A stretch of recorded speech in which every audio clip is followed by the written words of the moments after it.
This is the Insta360 X4, and in this video I'm going to be talking about whether or not it's a good choice of 360 camera to use for Matterport virtual tours. So let's get stuck in and have a look at some of the specs that you're going to need to know before you get started.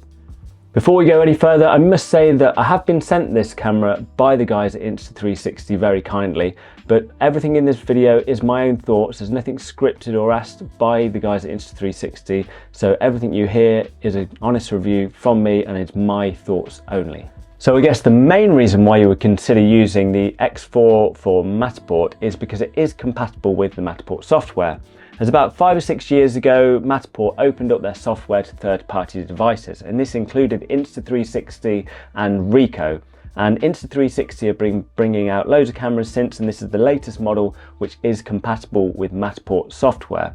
However, at the time of recording this in December 2024, at the moment you can only use the X4 with Matterport app with Android devices. And I've got the Samsung phone here, and it works just fine. However, if you are using Apple iOS devices, then you can't connect the X4 with the Matterport software just yet. But I'm sure in early 2025 this is going to be all sorted, because I've spoken to the guys at Insta360 and assured me that it is in development. So if you are an Apple device, maybe just hold fire until early 2025 if you want to get this camera to use with Matterport. But if you're on Android, you can go full steam ahead right away. Another reason why you'd want to consider this camera to shoot Matterport virtual tours is that it has a 72 megapixel photo resolution when shooting 360 photos. And the X3 also had that 72 megapixel resolution. However, when you paired it with Matterport, it dropped down to 18 megapixels. So it was something I was a bit concerned with the X4. So I contacted guys at Insta360 and they assured me that you get the full 72 megapixel resolution now when you shoot with Matterport. And I've been out testing this, and I have to say that the resolution looks very good indeed. And actually, when you put it alongside something like the Ricoh Theta Z1, which I've been using previously, and is Ricoh's flagship 360 camera model, there's really very little to choose between them, because I'll show you in an example later where I've shot some rooms with the Insta360 X4 and some with the Ricoh camera. You really can't notice much of a difference. So just that this one costs just under £500 and this one costs about £1,000. But we'll go into a little bit of comparison of those two cameras a little bit later.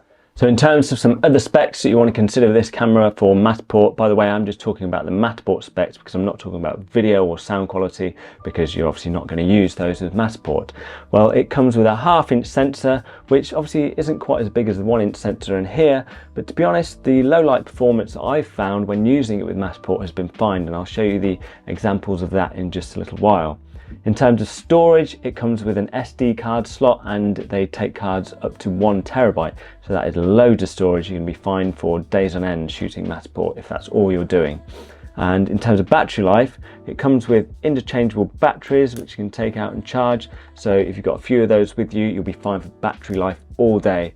And it takes about an hour to charge one of those to full charge, and quick charge is about 38 minutes for 80% charge.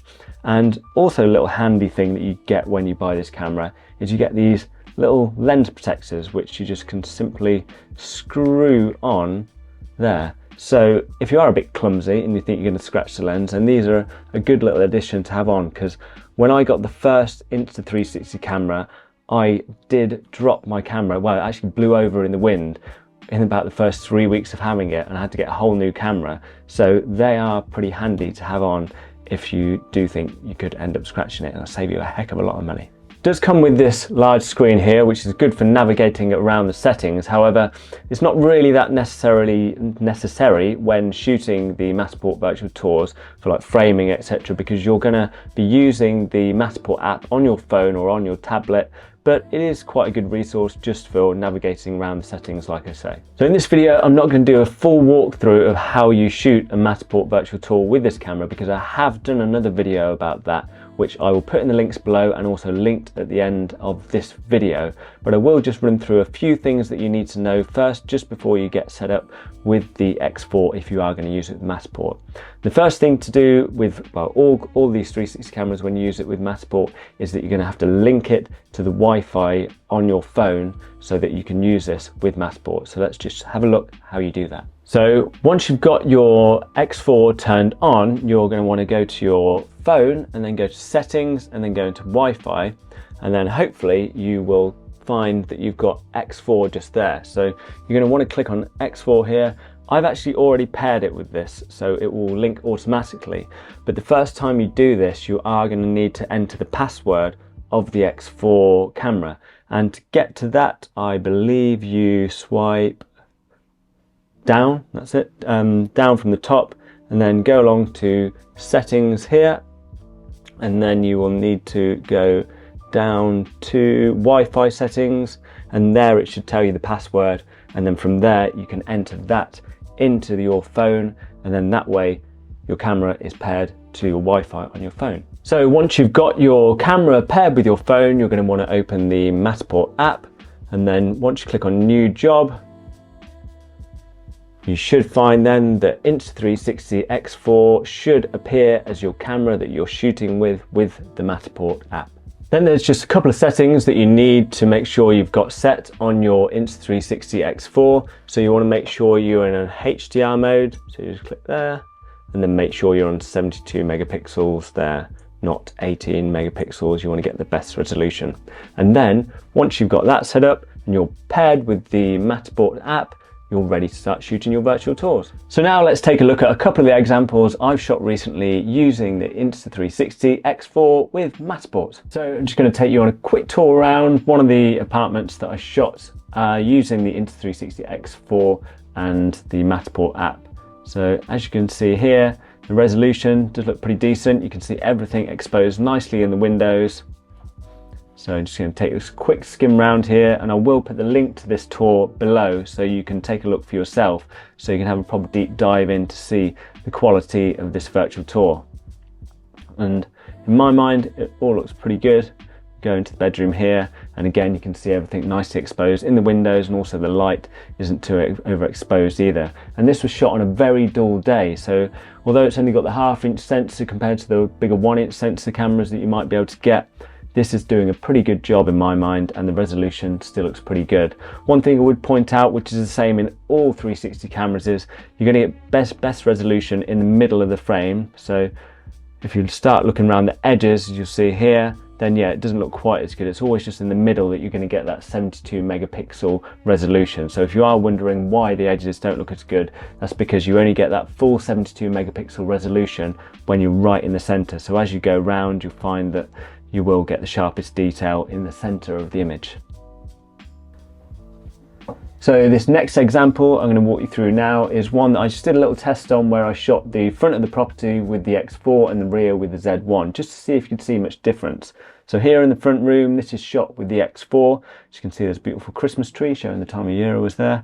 And as mentioned, you're going to get the best resolution in the middle, and then at the sides you will get that sort of deterioration. That's what you get with the 360 cameras. So pan round, there you see you get all that detail back in the center of the frame. So if we skim round, we can just go into the next room, and this is shot with the X4 too. Again, there's plenty of detail here, and like I say, I'll put the links to these virtual tours below so you can go around at your own time and have a look what you think of the resolution. And as we get into the back of the property here, this is shot with the Z1, and as you see, it's really hard to pick the difference, to be honest, between the X4 and the Z1. But obviously you're paying more of a premium price for the Z1, so I'll leave that choice up to you once you've had a little play around looking through these virtual tours. So I do think this is a very good choice of 360 camera to use for Matterport. I mean, Matterport is a great bit of software that makes shooting virtual tours really easy, and then when paired with something like the Insta360 X4 with its 72 megapixel resolution, you're going to get some great looking virtual tours. Especially if you're just shooting real estate like me, then this is going to be absolutely fine. I mean, I get no complaints at all from my clients using a camera like this. Maybe if you're shooting higher end stock, maybe you're going on to shoot like hotels or bigger hospitality venues, then look, you might want to start looking at one of the Matterport's own cameras. But for shooting real estate, I think this is absolutely fine. And for £500, I think that's a very affordable bit of kit for its use case. And if you're using this very regularly, then you're going to make that money back very quickly. And if you'd like to learn how to shoot a full Matterport virtual tour, then you can watch this video here where I've done a full beginner's guide. And if you'd like to learn more about shooting real estate photos, videos, editing, then please subscribe to the channel because I do plenty of videos about all those subjects on here. But thanks for watching, guys, and I will see you again soon.